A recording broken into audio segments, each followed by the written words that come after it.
មានផងព្រះពរព្រះអង្គសេរសាទដៃនាងក្តៅខ្លាំងណាស់នាងមិនស្រួលខ្លួនមែនទេមែនហើយព្រះអង្គបងស្រីពិតជាមានអាការៈគ្រុនក្តៅពិតមែនតែថ្ងៃនេះបងស្រីនៅតែទទួលធ្វើនំដុតយកមកថ្វាយព្រះអង្គព្រោះបងស្រីមិនចង់ឲ្យខកសន្យាជាមួយព្រះអង្គទេស្លាប់ហើយមិនក៏នាងជជែកម្លេះមិនស្រួលខ្លួនហើយមិនក៏មិនសម្រាកទេមិនកើតទេយើងត្រូវតែឲ្យរាជពេទ្យមកពិនិត្យនាងសិនព្រះអង្គមិនបាច់ទេខ្ញុំម្ចាស់មិនកើតអ្វីធ្ងន់ធ្ងរឡើយសូមព្រះអង្គទុកប្រតិចចុះសេរសាទមនុស្សនេះជជែកបែបនេះតាំងពីដើមមកមែនទេខ្ញុំម្ចាស់មិនជជែកទេតែខ្ញុំម្ចាស់មិនចង់ឲ្យរំខានព្រះអង្គត្រឹមរឿងតិចតួចតែប៉ុណ្ណោះទេក្រាបទូលអូសេរសាទអើយសេរសាទ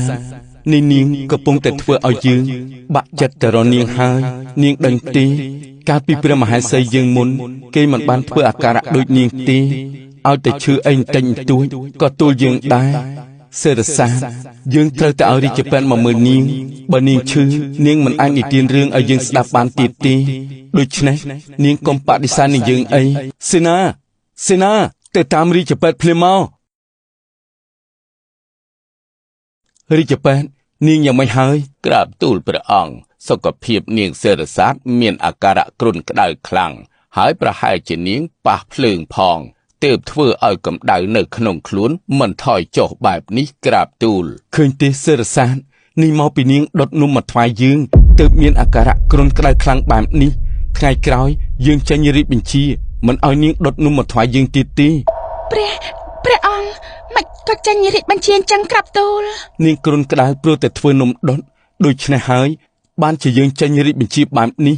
រាជពេទ្យឆាប់ផ្សំឱសថឲ្យសេរសាទឆាប់បានស្រកកម្ដៅកុំឲ្យគ្រុនក្តៅខ្លាំងហើយលោកត្រូវប្រាប់ពីវិធីដែលយើងអាចជួយនាងបាននៅពេលដែលគ្រុនខ្លាំងដែរក្រាបទូលព្រះអង្គបើនាងសេរសាទក្តៅខ្លួនខ្លាំងបែបនេះព្រះអង្គអាចយកកន្សែងឬក្រណាត់ជ្រលក់ទឹកក្តៅអ៊ុនមកជូតខ្លួនឲ្យនាងបានដើម្បីកាត់បន្ថយកម្ដៅក្រាបទូលអញ្ចឹងបានឌីណាសាទឆាប់ទៅយកទឹកក្តៅអ៊ុនមកព្រះពរព្រះអង្គសកម្មភាពរបស់ព្រះអង្គដែលព្រួយបារម្ភពីសុខភាពរបស់សេរសាទនៅពេលនេះធ្វើឲ្យរាជពេទ្យកត់សម្គាល់ថា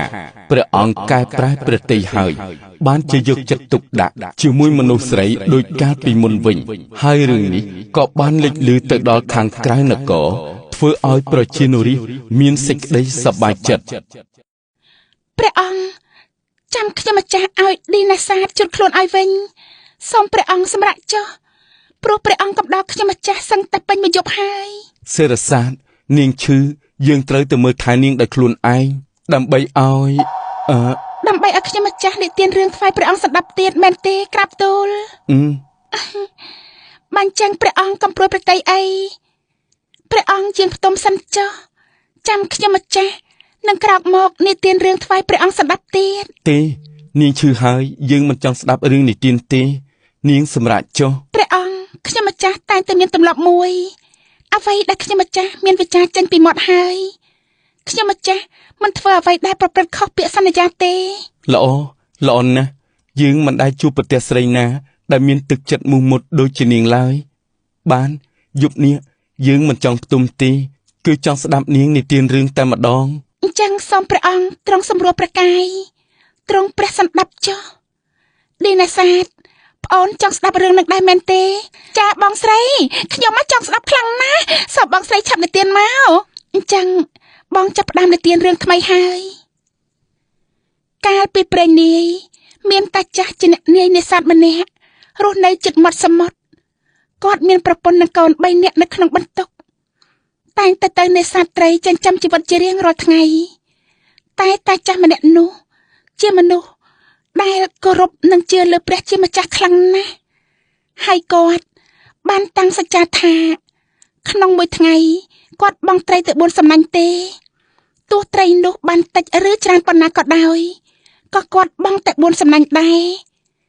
នៅព្រឹកព្រលឹមថ្ងៃមួយគាត់បានក្រាបថ្វាយបង្គំព្រះរួចក៏ទៅបង់សំណាញ់ដោយធម្មតាតែថ្ងៃនោះចម្លែកណាស់គាត់បង់ត្រីមិនបានសោះទាំងសំណាញ់ទី1និងទី2អូហូធ្ងន់ណាស់ សំណាញ់ទី1នេះពិតជាគ្រប់ទឹកហើយអញបើបានត្រីច្រើនមែនអញឈប់បងតែម្ដង តាចាស់គិតក្នុងចិត្តដោយសេចក្តីត្រេកអរខំលើកសំណាញ់យ៉ាងប្រញាប់ប្រញាល់ស្រាប់តែបែរជាឃើញឆ្អឹងលាទៅវិញ ហាមិនបានជាឆ្អឹងលាទៅវិញចង្រៃយោឯងខំតអស្មានតែបានត្រីមកសំណាញ់ពេញបឹបទៅហើយហើយតែមិនអីទេនៅសំណាញ់ទី2ទី3ទៀត